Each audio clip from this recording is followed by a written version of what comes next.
निश्चय से, तत्कर्म प्रवर्त धैर्यात, patience, Perseverance से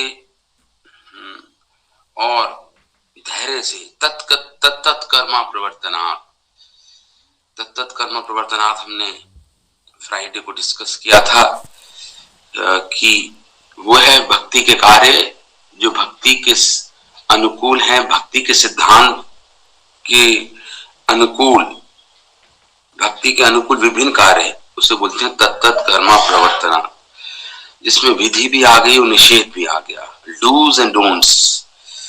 तो ये तत्त कर्म प्रवर्तनात् में आएगा। फिर संग त्याग सतोवृत्ति ही, संग का त्याग, असत संग का त्याग करना,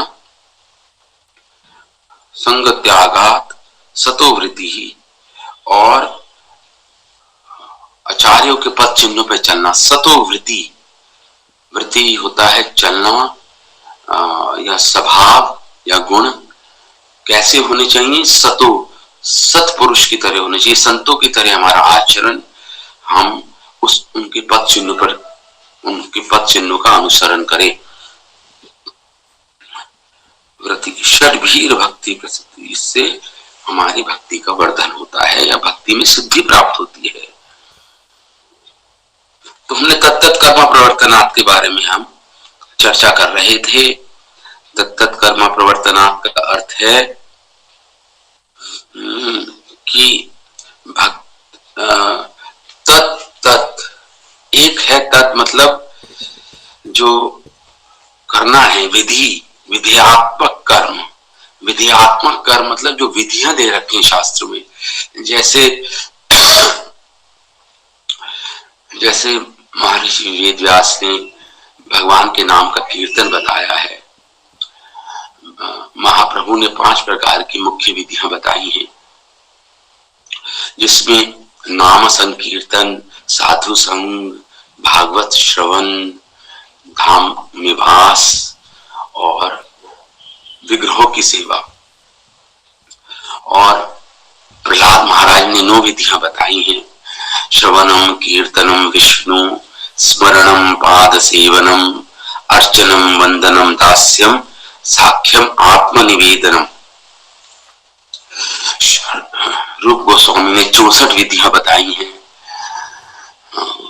64 भक्ति के अंग बताए हैं। और सनातन गोस्वामी ने हरि भक्ति विलास नामक ग्रंथ में 1 लाख से भी ऊपर विधियां और विधि और निषेध बता रखे हैं। तो ये सब हमें इन सब का क्या करना है? पालन करना होता है। तत्त कर्म प्रवर्तनात् मतलब कर्म प्रवर्तनात् मतलब प्रवृत्ति, लगाना, संलग्न करना अपने आप को। और कर्म मतलब होता है एफर्ट्स या कर्म। तत्त मतलब एक तत् हो गया विधि और दूसरा तत् हो गया निषेध, जो शास्त्र में डोंट्स दे रखे हैं। विधि के साथ साथ डूस के साथ साथ डोंट्स भी तो फॉलो करने हैं ना। जो करना है वह बताया है, जो नहीं करना वह भी बताया है।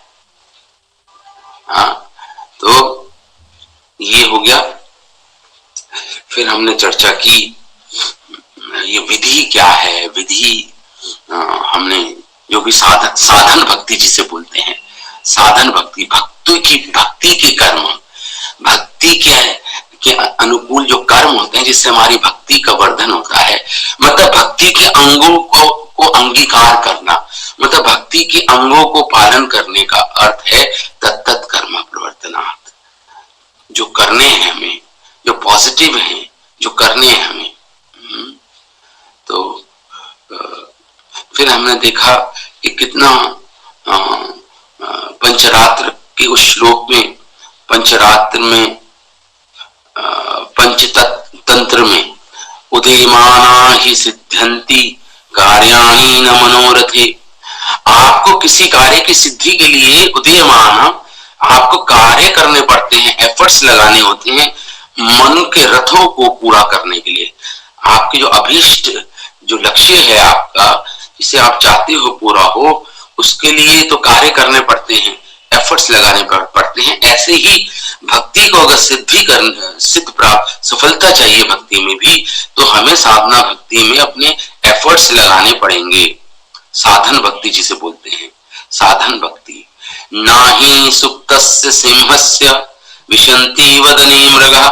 जिस प्रकार शेर है तो शेर, लेकिन सोया हुआ है, तो ऐसा नहीं है कि उसके मुख में हिरण अपने आप आ जाएगा शेर के मुख में और प्रवेश कर जाएगा तो मुझे खा लो, ऐसा तो नहीं होता ना। तो शेर को क्या करना होता है, तो शेर को भी तो कार्य करने पड़ते हैं, एफर्ट्स लगाने पड़ते हैं शिकार के लिए। उसी प्रकार एक साधक को भी साधना भक्ति में अपने एफर्ट्स लगाने पड़ेंगे, जब जाकर उनका फल फलित होगा साधना भक्ति। इसलिए श्रील प्रभुपाद भी भगवत गीता के तात्पर्य में पॉपट में बोल रहे हैं, श्रील प्रभुपाद कि बहुत सारे विधि विधान शास्त्रों में दे रखे हैं, और अगर कोई कृष्ण को प्राप्त करना चाहता है, उनको एक प्रमाणिक ग्रंथों के से इन विधि विधानों को सीखने पड़ेंगे, डूज एंड डोंट्स को सीखने पड़ेंगे, रूल्स एंड रेगुलेशंस को सीखने पड़ेंगे। कहां से? प्रमाणिक ग्रंथों से सीखने पड़ेंगे, श्रील प्रभुपाद कह रहे हैं अपने एक तात्पर्य में। तो तीन प्रकार के लोग होते हैं, तीन प्रकार का स्तर है, तीन प्रकार के लोग हैं जो एफर्ट्स, कोई तो एक तो वो है जो अपने एफर्ट्स ही नहीं लगाते, दूसरा वो है जो तत्त कर्म प्रवर्तनात् में लगाते हैं अपने आप को, लेकिन बीच में छोड़ देते हैं, और तीसरे वो हैं जो तत्त कर्म, हाँ, और जो टॉप क्लास वो इंडिविजुअल हैं जो अपने एफर्ट्स पूरे लगाते हैं। हाँ, और कितनी भी मुश्किल कठिनाइयां आ जाए, बाधाएं आ जाए भक्ति में, लेकिन भक्ति को छोड़ते नहीं हैं, अपने आप को तत्त कर्म प्रवर्तनात् में पूर्ण रूप से लगाते हैं। तीन प्रकार के लोग होते हैं। इसलिए नीति षटकम में लिखा हुआ है, प्रारब्धे न खलु विघ्न भयेन निश्चये। वो प्रारंभ ही नहीं करते, जो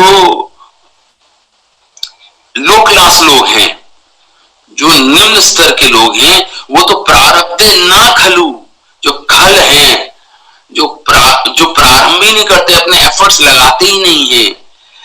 विघ्न भया, क्योंकि उनको डर रहता है कि अरे आगे तो बहुत बाधाएं हैं, मुश्किलें हैं, रुकावटें हैं, इसलिए मैं आरंभ ही नहीं करता भक्ति को। ये भक्ति का मार्ग तो बहुत ही मुश्किल है, इसमें तो माला करनी पड़ती है, सुबह उठना पड़ता है, 4 नियमों का पालन करना पड़ता है, भक्ति के अंगों का पालन करते हैं, तो मैं भक्ति ही आरंभ ही नहीं करूंगा अपनी। ऐसा निम्न क्लास स्तर के लोग होते हैं जो एफर्ट्स लगाने से पहले ही डर जाते हैं कि आगे बाधाएं आएंगी। विघ्न भयेन, भय होता है उनको, विघ्नों का भय होता है उनको, विघ्न आ जाएंगे। ये तो लो क्लास पीपल है। दूसरे क्लास के लोग वो हैं जो प्रारब्धे विघ्न विहता विरमंती मध्या।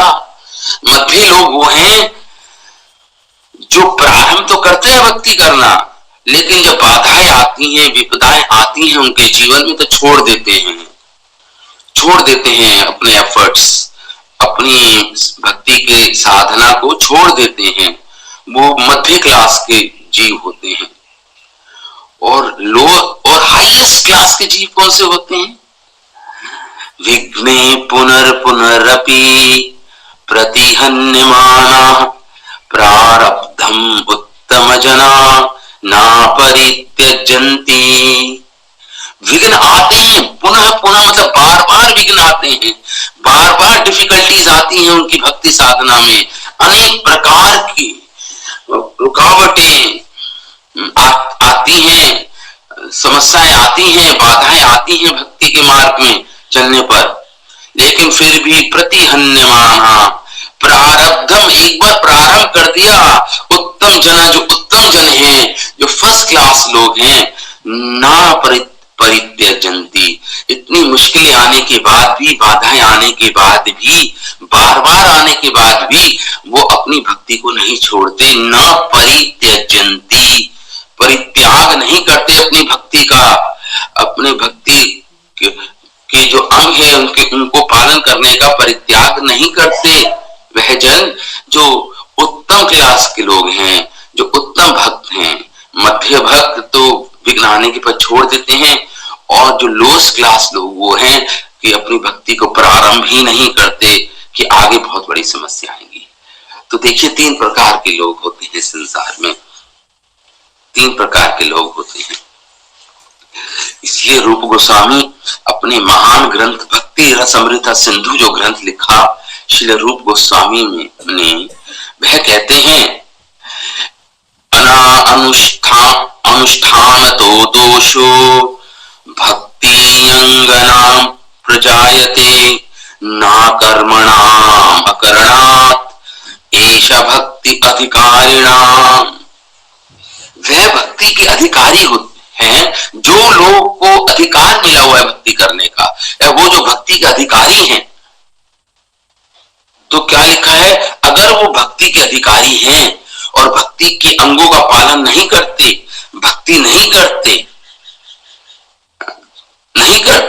अगर भक्ति का अधिकार है लेकिन भक्ति के अंगों का पालन नहीं करते तो दोष लगता है, उसमें फॉल्ट है वो। अनुष्ठान तो दोषो, अगर अनुष्ठान नहीं करते भक्ति के अंगों का, अनुष्ठान करते हैं मतलब नहीं करते भक्ति के अंगों का पालन, भक्ति अधिकारी हैं लेकिन भक्ति के अंगों का पालन नहीं करते, तो उसमें बहुत बड़ा दोष आता है उनके जीवन में, वो बहुत बड़ा दोष है उनके जीवन में, फॉल्ट है। हाँ, ना कर्मणाम अकरणात् कह रहे हैं। लेकिन अगर कोई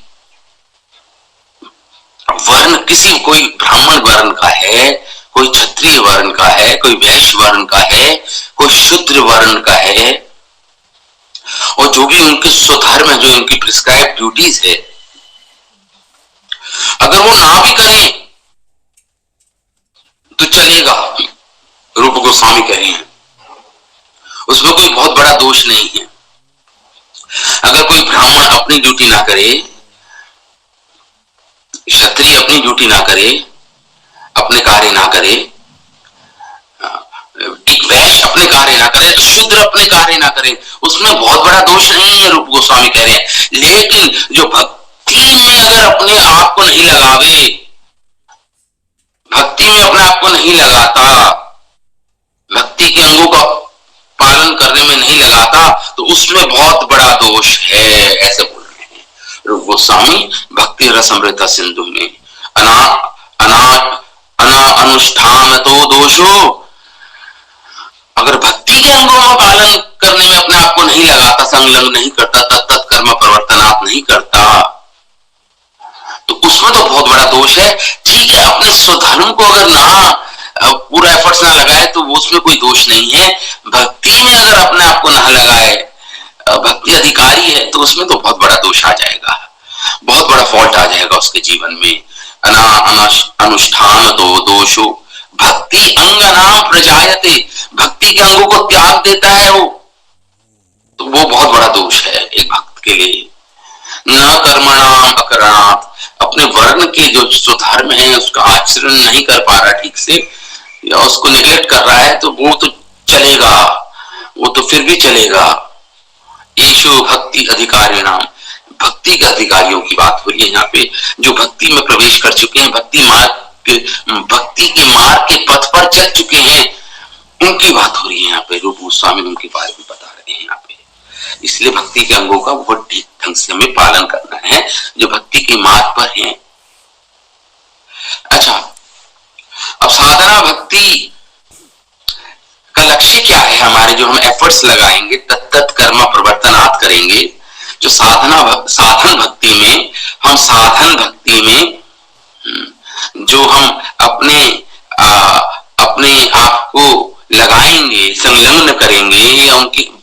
के अंगों का पालन करेंगे तो लक्ष्य क्या होता है साधना भक्ति का? साधन भक्ति का लक्ष्य ये है कि कुछ भौतिक इच्छाएं पूरी हो जाए, या क्या साधन भक्ति का अर्थ है? इसके बारे में रूप गोस्वामी बता रहे हैं। साधन भक्ति बोलते किसे हैं आखिर? डेफिनेशन परिभाषित कर रहे हैं रूप गोस्वामी भक्त रसमृता सिंधु ग्रंथ में। साधन भक्ति क्या है इसको सुनिए आप। परिभाषा क्या है साधन भक्ति की? कृति साध्य भवे साध्या भाव सा साधनाभिधा। साधनाभिधा साधन भक्ति किसे कहते हैं? कृति साध्य जो अपने अंगों से की जाती है, शारीरिक अंगों से, जो लिम्स अपने हाथ पैर मुंह से की जाती है उसको साधन भक्ति बोलते हैं। जो शरीर के अंगों से की जाती है, अपने देह के अंगों से की जाती है उसको साधना भक्ति बोलते हैं। लेकिन ये परिभाषा पर्याप्त नहीं है। लक्ष्य क्या होना चाहिए साधन भक्ति का? साधन भक्ति का लक्ष्य होना चाहिए साध्य भाव, ताकि हम भाव भक्ति में प्रवेश कर जाएं साधन भक्ति करते करते। भाव मतलब भाव, इमोशंस, भगवान के लिए भाव आना हृदय में, हृदय पिघलना भगवान के भाव में, भगवान को अपना मानना, भगवान के साथ अपनत्व हो जाना, उसे भाव भक्ति बोलते हैं।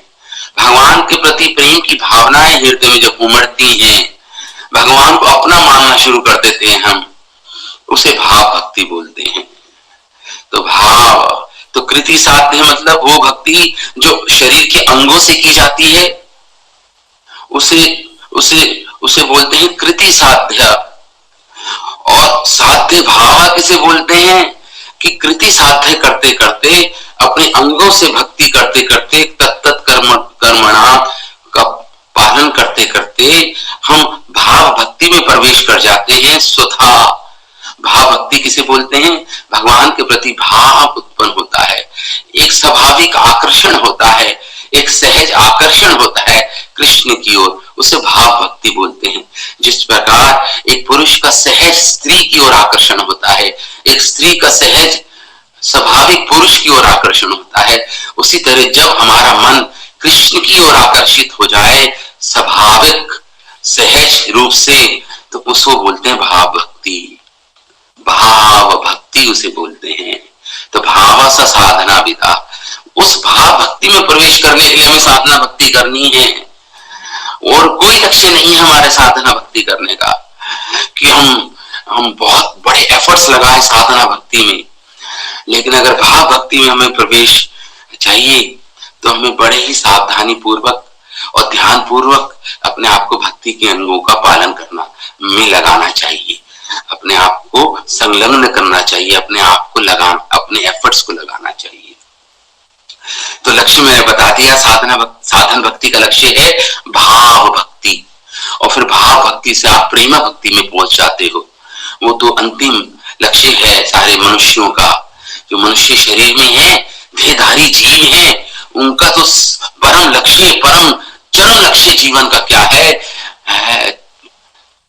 भगवान, भगवत प्रेम, कृष्ण प्रेम, वो तो हमारे जीवन का लक्ष्य है। तो आप समझ गए साधना भक्ति किसे कहते हैं? इसकी परिभाषा रूप गोस्वामी ने दे दी। तो अब साधना भक्ति, जो साधन भक्ति करते हैं, रूप गोस्वामी आगे बोल रहे हैं अपने भक्ति रसमृता सिंधु में कि जो साधन भक्ति करते रहते हैं, क्या उसका रिजल्ट आता है, क्या फल मिलता है उनको? जो बड़े ही ध्यान पूर्वक और सावधानी पूर्वक भक्ति के सारे अंगों का पालन करते हैं, उनको क्या फल मिलता है उस बता रहे हैं। क्या फल है साधन भक्ति का? क्या फल है? साधना अभिनिवेशस्तु, जिन्होंने अपने आप को साधना में अभिनिवेश किया है। अभिनिवेश किया मतलब जिनकी चेतना साधना में लगी हुई है, अभिनिवेशित है। अभिनिवेश मतलब होता है पूर्ण रूप से लगना, अभिनिवेश कर देना, अपने आप को पूर्ण रूप से लगा देना भक्ति के साधन को पालन करने में, भक्ति के अंगों को पालन करने में। साधना अभिनिवेशस्तु तत्र निष्पाद्यन् रुचिम, उससे क्या उत्पन्न होता है? रुचि उत्पन्न होती है भगवान में। साधन भक्ति करते करते भगवान के प्रति रुचि उत्पन्न हो जाती है। रुचि उत्पन्न, अब आपको मन करेगा कृष्ण नाम करने का, आपको मन करेगा कृष्ण कथा सुनने का, आपको मन करेगा भगवान के गुणगान सुनने का, आपको मन करेगा भगवान के भक्तों का संग करने का। इसे बोलते हैं रुचि अवस्था। प्रेम में ये प्रेम की एक अवस्था है, प्रेम से पहले की अवस्था है, इसे बोलते हैं रुचि। रुचि योर इंटरेस्ट, आपका इंटरेस्ट जनरेट हो जाएगा, इसे बोलते हैं रुचि। और उसके बाद तत्र निष्पाद्य अनुरुचिम, रुचिम के बाद क्या आएगा होगा हरावासक्ति उत्पाद्य। फिर रुचि के बाद जो अवस्था होती है भक्ति की उसे बोलते हैं आसक्ति। अटैचमेंट हो जाएगा भगवान से, आपको आसक्ति हो जाएगी। जैसे आप अपने पुत्र पुत्रियों के साथ, अपने घर अपने धन के साथ आसक्त हैं, अपने मायाबद्ध जीवन में, अब आपको भगवान से आसक्ति हो जाएगी, उन सबसे ज्यादा भगवान से आसक्ति हो जाएगी, अटैचमेंट हो जाएगी भगवान कृष्ण से आपको, उसे बोलते हैं आसक्ति। तो हरावासक्ति उत्पाद्य, तो रुचि के बाद क्या आएगा आसक्ति। ये दूसरी अवस्था है भक्ति से पहले, प्रेम से पहले की।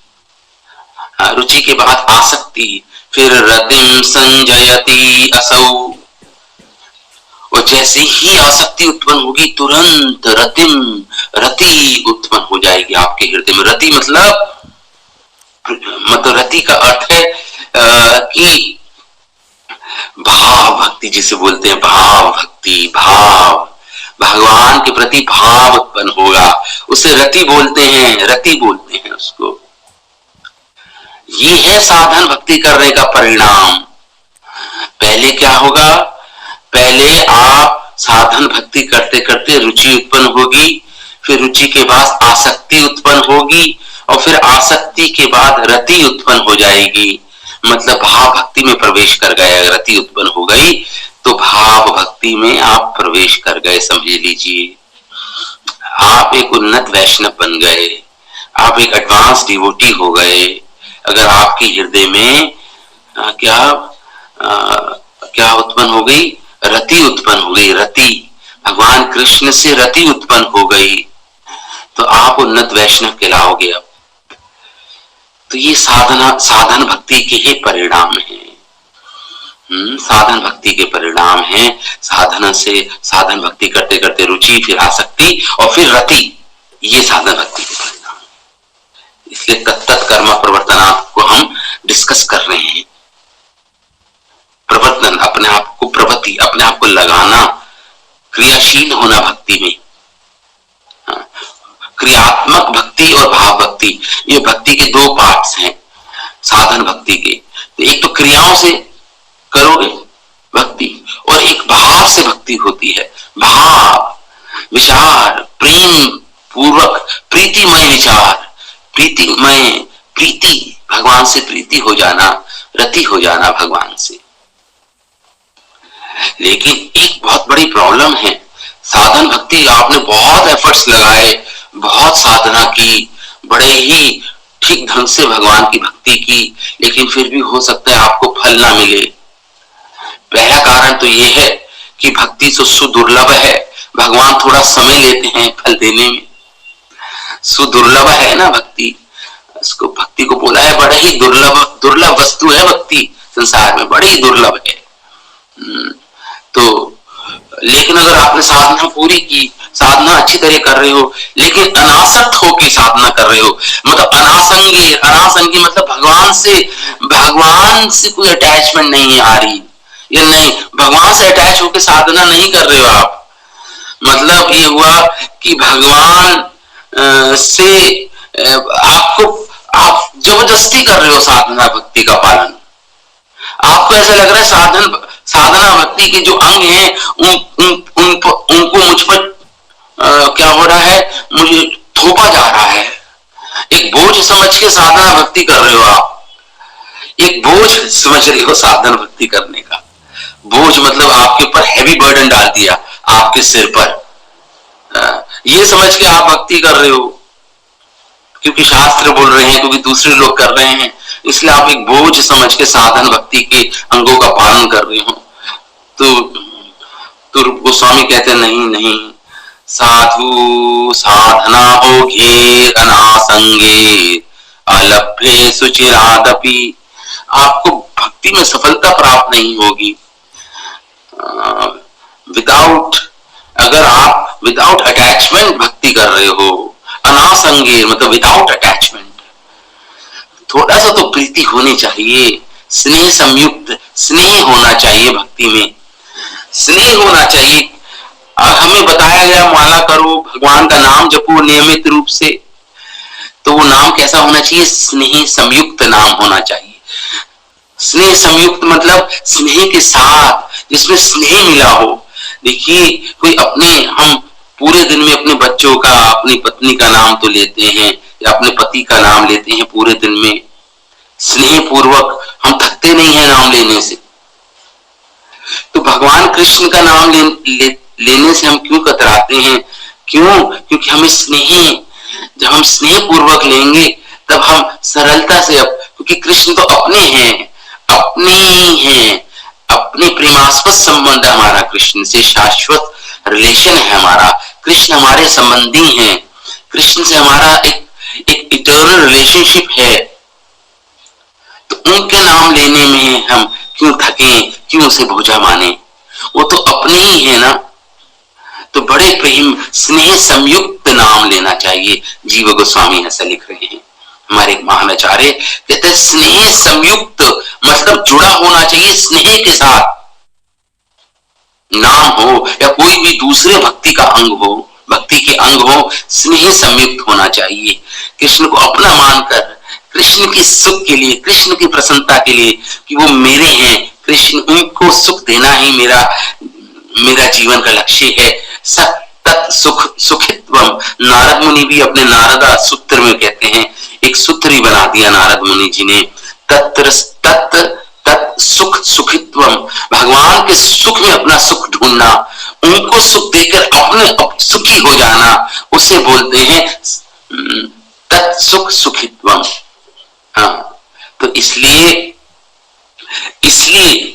अगर आप विदाउट अटैचमेंट अगर संग करेंगे, अगर आप साधना भक्ति करेंगे तो उसका फल आपको इमीडिएट तो मिलेगा नहीं, काफी जन्म लग जाएंगे।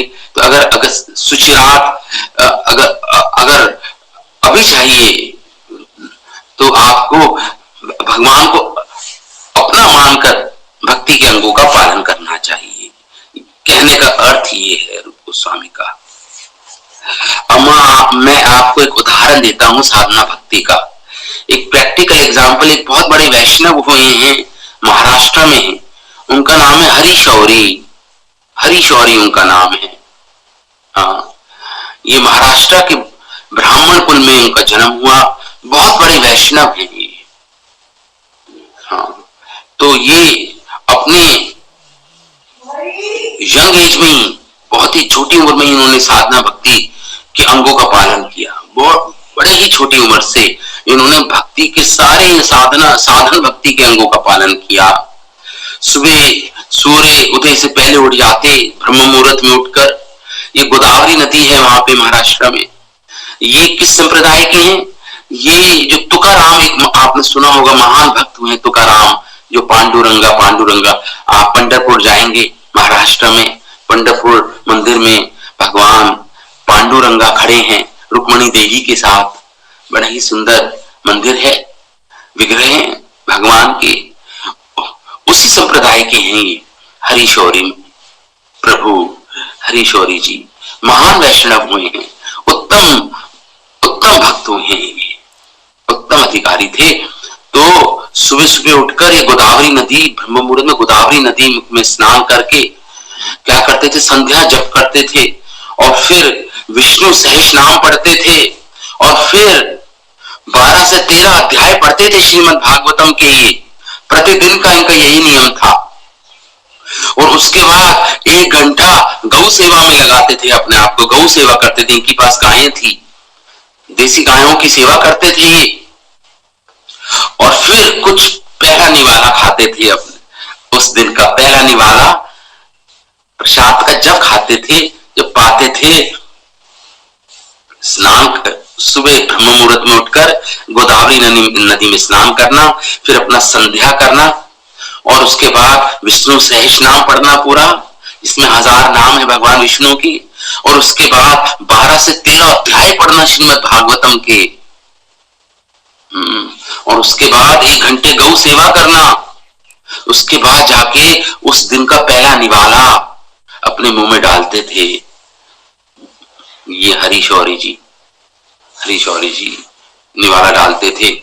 और उसके बाद अगर चतुर्मास आ जाए, चतुर्मास में तो ये केवल अध्ययन ही नहीं करते थे 12-13 अध्याय, 1000-2000 भक्त लोग आते थे, उनके बीच में बहुत उच्च स्वर से भागवत कथा करते थे। ये चतुर्मास में, पूरे चतुर्मास में सबके लिए 1000-2000 जितने भी श्रावक गण हैं सब बैठते थे, और ये भागवत कथा जोर जोर से उसका गायन करते, उसको समझाते, भागवत कथा करते।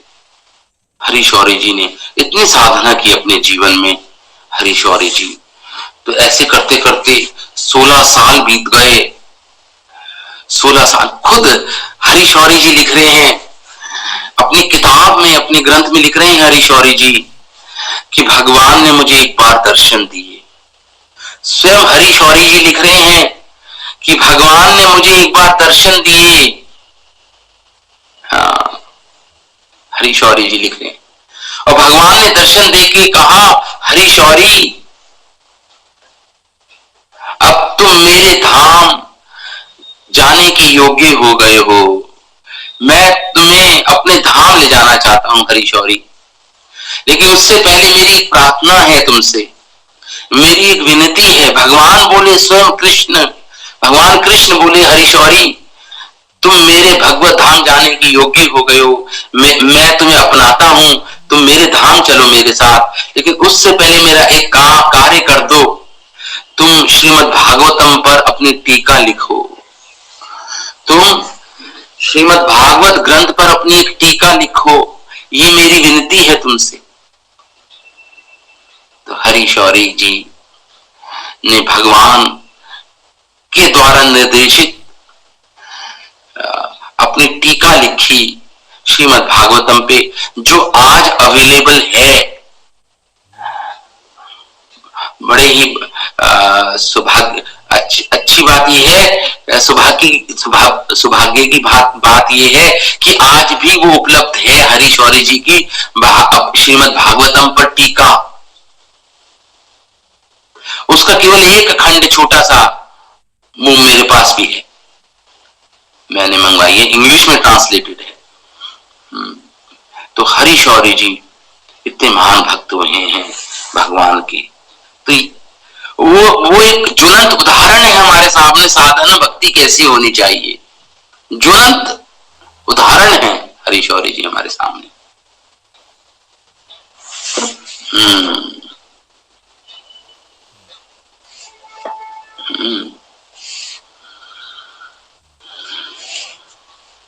तो इन हरीशौरी जी ने ही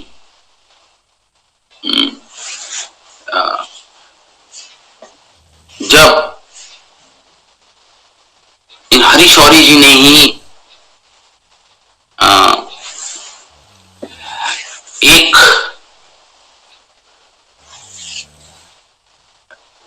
बात लिखी है अपने श्रीमद् भागवतम की टीका में, ये कह रहे हैं सबसे बेस्ट साधना भक्ति क्या है, जिससे आपको तुरंत आपको क्या मिले, फल मिल जाए, उसका तुरंत फल मिले, निश्चित फल मिलता है। और कोई साधना भक्ति अपनी करता है,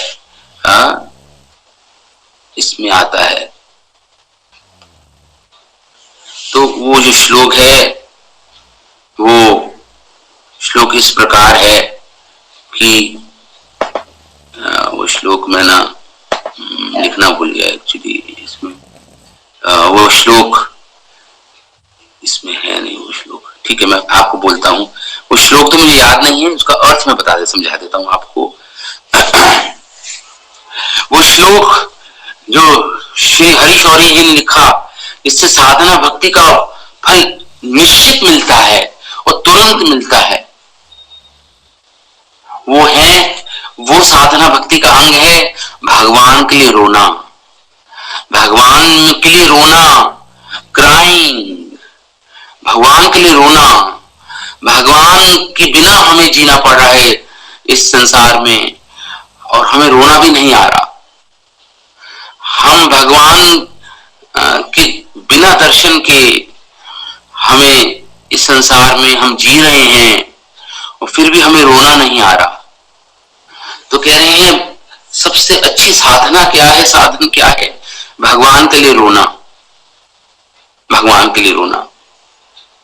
देखिए जब भगवान ने महारास किया, जब भगवान ने गोपियों के साथ राधा रानी, श्रीमती राधा रानी के साथ महारास किया, उसके बाद भगवान महारास से क्या हो गए? अदृश्य हो गए, गायब हो गए महाराज से। भगवान राधा रानी को लेकर क्या हो गए? अदृश्य हो गए। भगवान अचानक ही गायब हो गए महाराज से। तो सारी गोपियां ढूंढ रही हैं भगवान को, सारी गोपियां समूह बना के, ग्रुप बना के सारी गोपियों ने ढूंढा। वो पूछ रही हैं लताओं से, वृक्षों से, नदियों से, तुलसी माता से पूछ रही हैं, क्या आपने कृष्ण को इधर से जाते देखा? क्या आपने कृष्ण को इधर से जाते देखा? और उसके बाद उन्होंने गोपी गीत गाया, गोपी गीत गाया उन्होंने। शरद इंद्रा शश्वतत्र हि जयति तेधिकं जन्मना व्रजा। शरद इंद्रा शश्वतत्र हि, उन्होंने बहुत ही सुंदर गोपी गीत गाया, गोपी गीत गाया इन गोपियों ने। फिर भी भगवान प्रकट नहीं हुए, फिर भी भगवान प्रकट नहीं हुए। उसके बाद वो सब बैठ गई एक स्थान पर और सब जोर जोर से रोने लगी, सारी गोपियां रोने लगी और रो रो के पुकारने लगी कृष्ण को। जैसे उन्होंने रोने से रो रो के पुकारा कृष्ण को,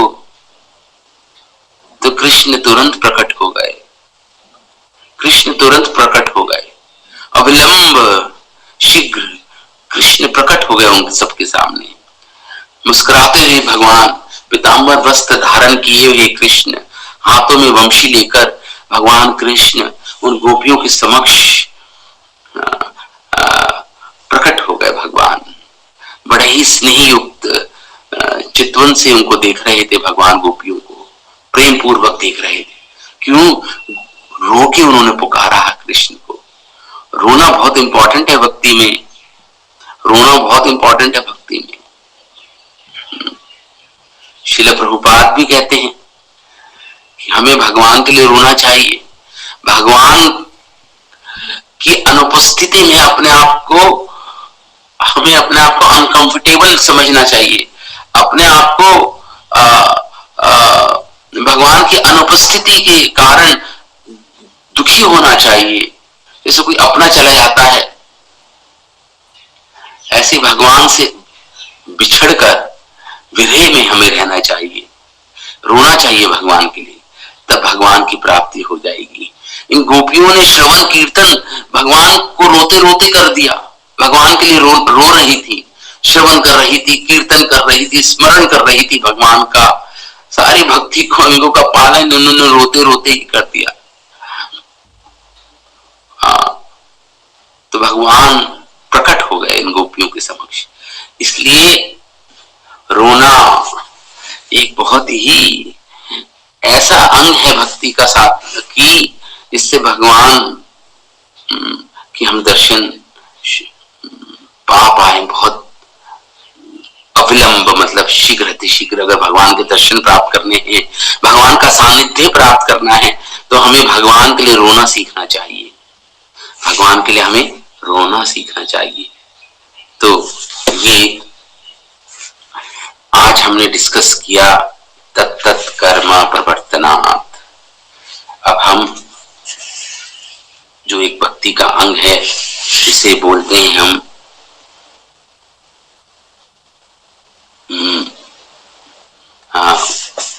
नेक्स्ट जो अंग है भक्ति का वो है संगत त्यागा, संग त्यागात।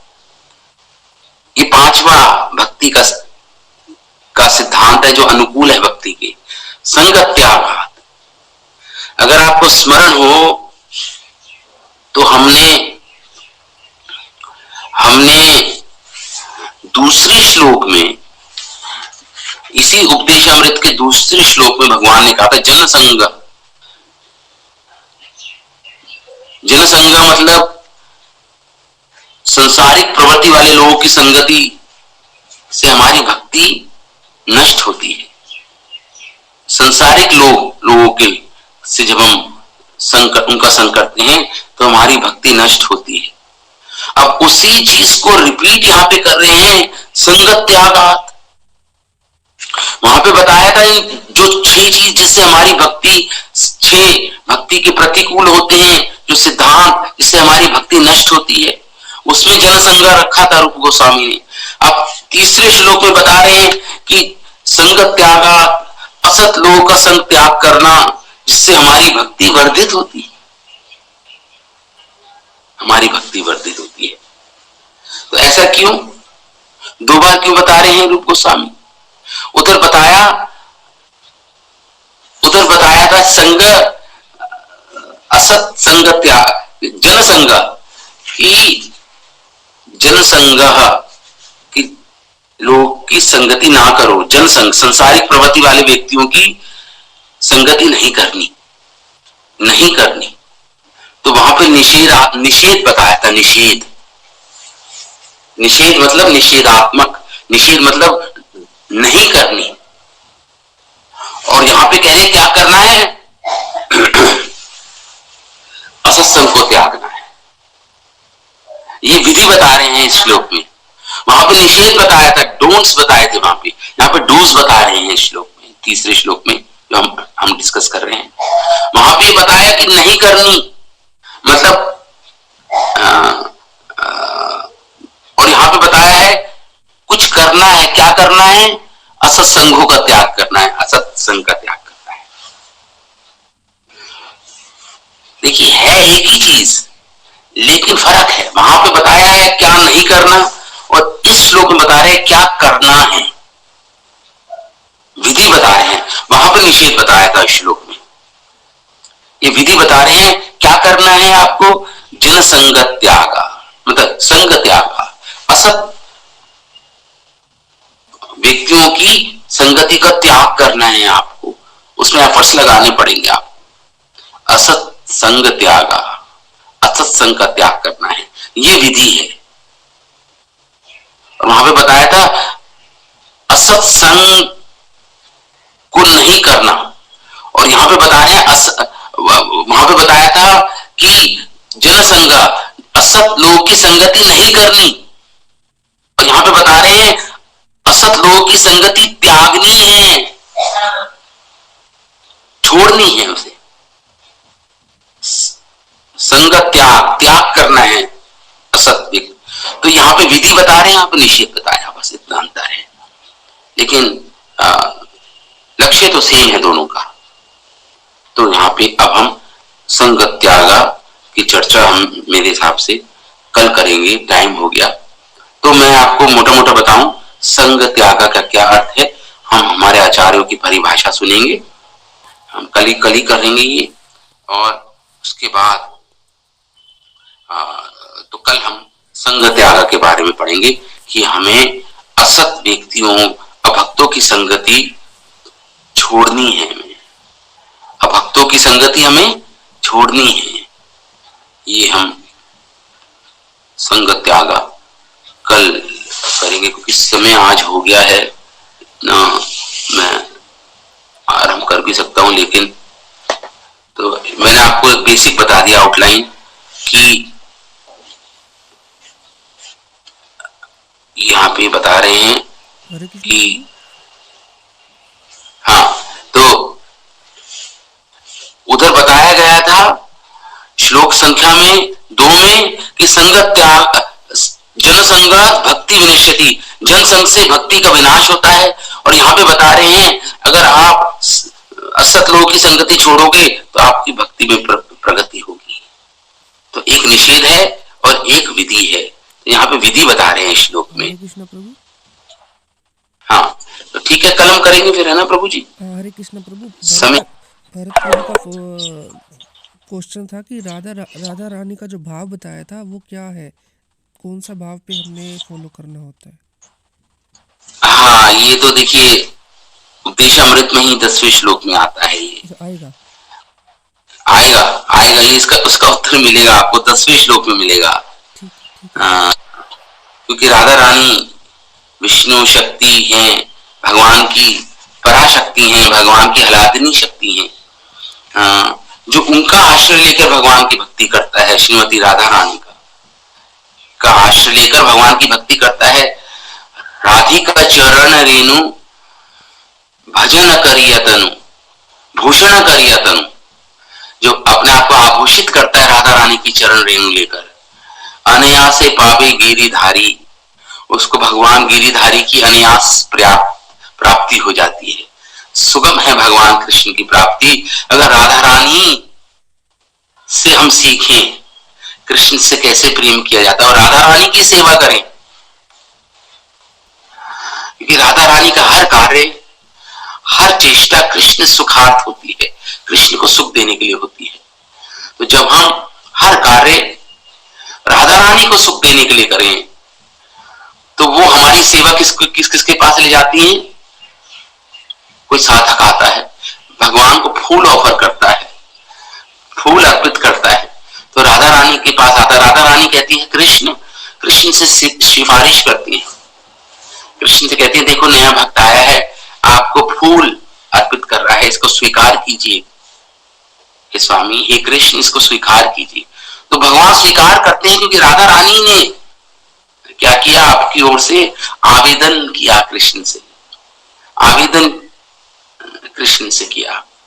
तो राधा रानी के माध्यम से हमारी सेवा कृष्ण तक पहुंचती है। अलग होके आप कृष्ण तक नहीं पहुंच सकते, आपको राधा रानी के माध्यम से कृष्ण तक पहुंचना है। यही है हमारे गौड़िया वैष्णव संप्रदाय का तत्व, फिलॉसफी, सिद्धांत, जिसे महाप्रभु ने आके सिखाया हमें। महाप्रभु ने यही सिखाया हमें, क्योंकि महाप्रभु का भाव तो राधा का भाव था। थे कृष्ण राधा भाव द्युति सुवलितम नौमी कृष्ण स्वरूपकम। थे कृष्ण, लेकिन राधा रानी का भाव महाप्रभु लेकर आए थे। महाप्रभु राधा का भाव लेके आए थे।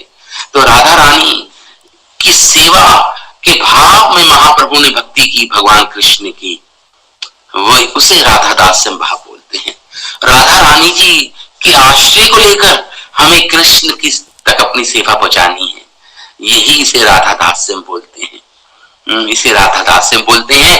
ये हम जब हमारा 11वां श्लोक आएगा, इस अभी तो हम 3रे श्लोक पे ही हैं उपदेशामृत पे, तो हम इस पे और विस्तृत चर्चा करेंगे, विस्तारित रूप से हम सुनेंगे कि राधा भाव किसे बोलते हैं। ठीक है, तो इसके साथ आज हम इस कथा को विराम देते हैं। कल हम पुनः आएंगे एक और 3रे श्लोक का जो ये अंग है, जनसंगत्यागात, तब असत लोगों की संगति का त्याग करना और भक्तों की संगति का त्याग करने का क्या अर्थ है, इसका क्या गूढ़ अर्थ है, इसको हम डिटेल में समझने का प्रयास करेंगे कल। श्री उपदेशामृत ग्रंथ की जय, श्री रूप गोस्वामी पाद की जय, श्रील प्रभुपाद की जय, उपस्थित सभी वैष्णवों की जय। निताय गौर प्रेमानंदे। हरि हरि बोल। हरे कृष्णा।